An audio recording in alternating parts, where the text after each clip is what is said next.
नमस्कार मित्रों। होली का पर्व आते ही जहन में किस्से कहानियां दर्ज होलिका का नाम आ ही जाता है। यह कहना गलत नहीं होगा कि इस पर्व की शुरुआत होलिका के चलते मानी जाती है। इसे बुराई पर अच्छाई के जीत के तौर पर माना जाता है। लेकिन क्या आप जानते हैं, होलिका अपने भाई के डर से भतीजे प्रहलाद को लेकर अग्नि में नहीं बैठी थी, बल्कि अपने प्रेम की खातिर उसने यह कुर्बानी दी थी। तो आइए जानते हैं क्या है पूरी कहानी। प्रचलित कथाओं में होलिका की कहानी आज हम आपके साथ शेयर कर रहे हैं मित्रों। अगर मित्रों आपको यह कहानी अच्छी लगे तो प्लीज़ चैनल को सब्सक्राइब करें, स्टोरी को शेयर करें। होलिका राक्षस कुल के महाराज हिरण्यकश्यप की बहन थी। उन्हें वरदान में एक ऐसा दुशाला प्राप्त था जिसे ओढ़ने पर अग्नि उसे कोई नुकसान नहीं पहुंचा सकती थी। इसी वजह से हिरण्यकश्यप ने उन्हें प्रहलाद यानी कि होलिका के भतीजे को लेकर हवन कुंड में बैठने का आदेश दिया।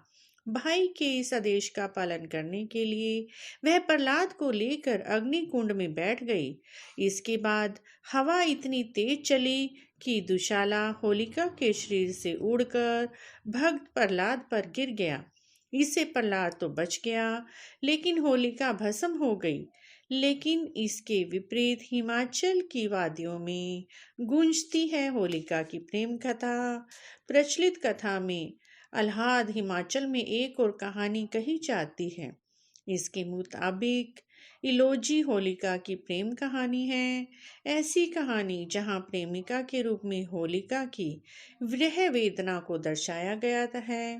इसके मुताबिक होलिका एक ऐसी प्रेमिका है जिसने अपने प्रेम को बचाने के लिए स्वयं की बलि दे दी। हालांकि उनके प्रेमी इलोजी भी इसी प्रेम में पागल हो गए थे। तो आज हम यही कहानी आपके साथ शेयर कर रहे हैं। काम रूप का प्रतीक थे होलिका के प्रेमी। हिमाचल प्रदेश में गूंजती होलिका और इलोजी की प्रेम कथा इस प्रकार से है। कामरूप का प्रतिरूप कहे जाने वाले इलोजी उनसे अथाह प्यार करते थे। वह राक्षस कुल के राजा हिरण्यकश्यप के पड़ोसी राज्य के राजकुमार थे। होलिका भी उन्हें चाहती थी। दोनों की जोड़ी इतनी उम्दा थी कि लोग उनकी बलाएं लेते थे। दोनों का विवाह भी तय हो गया था, लेकिन उनकी किस्मत में शायद एक होना लिखा ही नहीं था। हिरण्यकश्यप अपने पुत्र प्रहलाद के प्रभु भक्ति से परेशान हो चुके थे। उसने कई बार अलग अलग तरीके से उसे समझाने की कोशिश की, लेकिन कामयाब नहीं हो सका।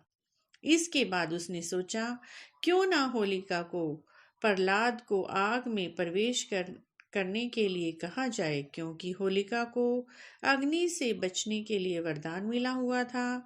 ऐसे में प्रहलाद जल जाता और उनकी सारी परेशानियों का हल हो जाता।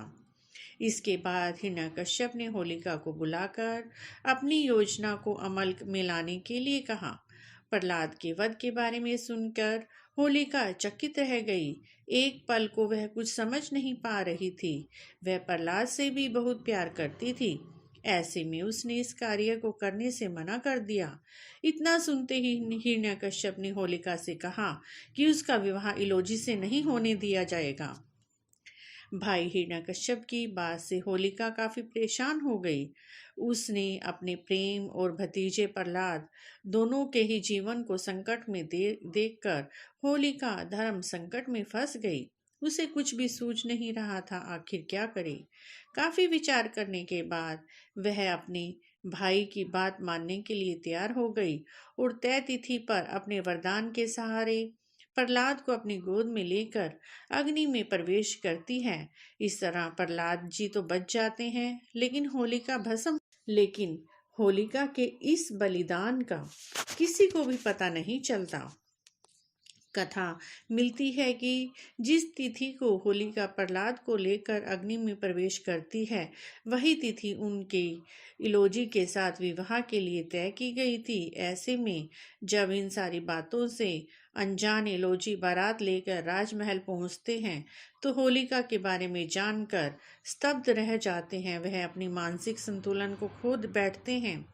जैसे ही उनकी दृष्टि उस जगह पर पड़ती है जहाँ होलिका जली थी, तो वह वहीं लेट जाते हैं। कहा जाता है कि इसके बाद जब तक इलोजी जीवित रहे, बस होलिका को ही तलाशते रहे। होलिका और इलोजी की इस प्रेम कथा को हिमाचल प्रदेश में आज भी सम्मानपूर्वक याद किया जाता है। तो मित्रों, आपको यदि होलिका की बलिदान की यह दूसरी कथा अच्छी लगी है, जो कि बहुत कम लोग जानते हैं, तो अगर आपको यह अच्छी लगी है तो प्लीज़ कमेंट बॉक्स में अवश्य लिखें और हमारे चैनल को सब्सक्राइब करें, स्टोरी को शेयर की